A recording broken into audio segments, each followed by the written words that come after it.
The year is 1806. After the great victory at Ivankovac, the Serbian uprising spreads beyond the borders of the Belgrade Pashaluk. A massive Turkish army advances from two directions from the west, coming from Bosnia, and from the south, coming from Niš. On the field of Mišar, Karađorđe leads his 7,000 insurgents to face 40,000 Turks, supported by Napoleon's artillery. The uprising had expanded beyond the borders of the Belgrade Pashaluk, and the Ottoman authorities aimed to crush it decisively. Karađorđe gathered his forces and decided to make a stand at Mišar, a strategic location near the town of Šabac. Before moving to Mišar, Karađorđe spent several days coordinating with local leaders and inspecting the terrain. He chose Mišar for its natural defensive advantages.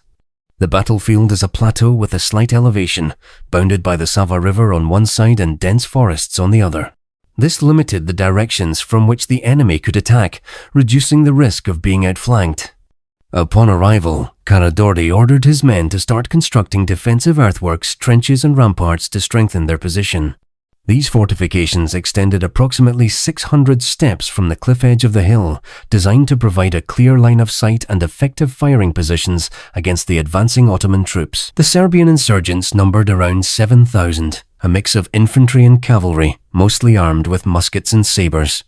They faced an Ottoman force estimated at 40,000 soldiers, which included elite infantry units, cavalry, and artillery support provided by French allies of the Ottomans. The Ottoman forces at Mišar were not only formidable in numbers but also benefited from evolving military technologies of the early 19th century. During this period, the Ottoman Empire maintained a complex and pragmatic relationship with Napoleonic France. Although a full military alliance was not permanent, the Ottomans received military advisors and modern artillery pieces influenced by French designs and tactics. The soldiers were well armed and supported by artillery units supplied by French military advisors allied with the Ottoman Empire. Karađorđe's choice to hold the high ground at Mišar allowed his forces to monitor enemy movements from afar. The positioning also exploited the natural obstacles. The dense forest prevented encirclement on one flank, while the Sava River limited maneuvers on the other. This forced the Ottoman army to approach largely from the front, where the Serbian defenses were strongest. Inside the trenches, the insurgents maintained strict discipline. Flag bearers held up signals to coordinate troop movements. The men were aware that their survival and the fate of the uprising depended on holding this position. The battle began on the 13th of August, 1806, with the Ottoman forces launching their assault against the Serbian defensive positions. Karađorđe's men were entrenched behind earthworks that spanned roughly 600 steps across the plateau, providing them a solid tactical advantage. The trenches were constructed with careful attention to defense, allowing the infantry to fire upon the approaching enemy while remaining protected. The Ottoman army, numbering around 40,000, advanced confidently, supported by artillery crews operating Napoleonic cannons. Their first attempts focused on breaking the Serbian lines by frontal assaults. The artillery barrage caused considerable damage to the Serbian trenches, but the defenders, knowing the terrain and battle conditions well, held their ground firmly. Twice the Ottoman infantry launched direct charges against the Serbian positions. Each time, the disciplined Serbian musketeers repelled the attackers with well-coordinated volleys of gunfire. Despite their numerical superiority, the Ottomans struggled to penetrate the trenches. The narrow battlefield and natural obstacles, including the nearby Sava River and dense forest, prevented effective Ottoman flanking maneuvers. In response to the infantry's failure, the Ottomans deployed their cavalry in an attempt to break the defenses. This cavalry charge was led by Kulin Kapetan, a prominent commander of the Bosnian cavalry known for his aggressive tactics. His forces surged forward and managed to reach the Serbian ramparts, engaging in brutal close-quarters combat. At the ramparts, fierce hand-to-hand fighting broke out. The Serbian defenders, though outnumbered, fought fiercely with muskets, sabres, and improvised weapons. The battle at the trench lines became chaotic, with both sides suffering heavy casualties. Then, in a decisive moment, Karađorđe fired a cannon shot in an unusual direction.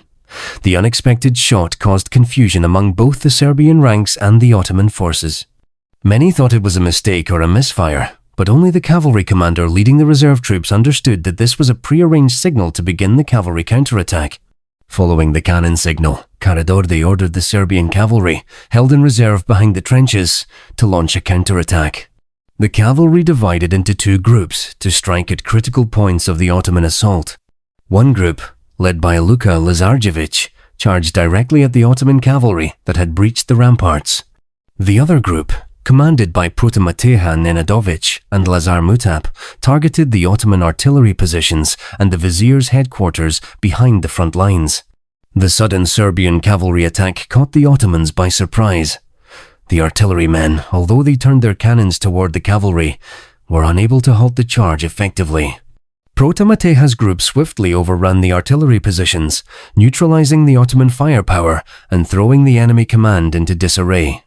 Meanwhile, Luka Lazarevic's cavalry clashed fiercely with Kulin, Captain's Bosnian horsemen, in a deadly duel near the river Dumaka. Both commanders displayed exceptional bravery.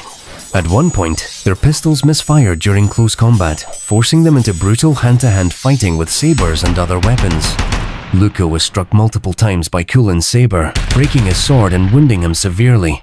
However, in a desperate move, Luka struck Kulin with an iron ramrod, knocking him down.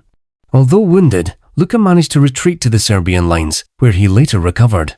Kulin Captain succumbed to his injuries and was carried away dead by Ottoman troops. His saber, inscribed with honors, was seized by Miloš Stojićević Posorak, a Serbian fighter. Following the cavalry attacks, the Serbian infantry opened the gates of their fortifications and launched a decisive offensive. The momentum shifted, and the Ottoman forces began to retreat in disorder. The battle concluded in the early evening with a decisive Serbian victory. The Ottomans suffered significant losses, including prominent leaders such as Sinan Pasha of Gorazde, Kulin Captain, and Mehmed Vidajić, along with his sons. The victory at Mišar was a turning point in the First Serbian Uprising, demonstrating the effectiveness of disciplined defense combined with timely cavalry counterattacks. It shattered the myth of Ottoman invincibility in the region and bolstered Serbian morale. The Battle of Mišar was a costly but decisive victory for the Serbian insurgents. Thousands of Ottoman soldiers were killed or wounded, including key commanders such as Kulin Captain and Sinan Pasha. The Serbian forces also suffered losses but managed to hold their ground and secure a crucial strategic win. For Karađorđe, this battle marked arguably the greatest victory of his military career. It shattered the myth of Ottoman invincibility and boosted the morale of the Serbian uprising significantly.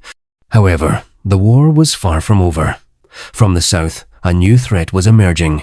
Ottoman advancing from the direction of Niš were moving toward the fortress of Diligrad, which was already under siege. This posed a serious danger not only to Diligrad, but to the entire Serbian uprising. The victory at Mišar was thus both a major triumph and a reminder of the continuing struggle ahead. The triumph at Mišar not only elevated Karađorđe's status as a military leader, but also inspired greater unity among the Serbian insurgents.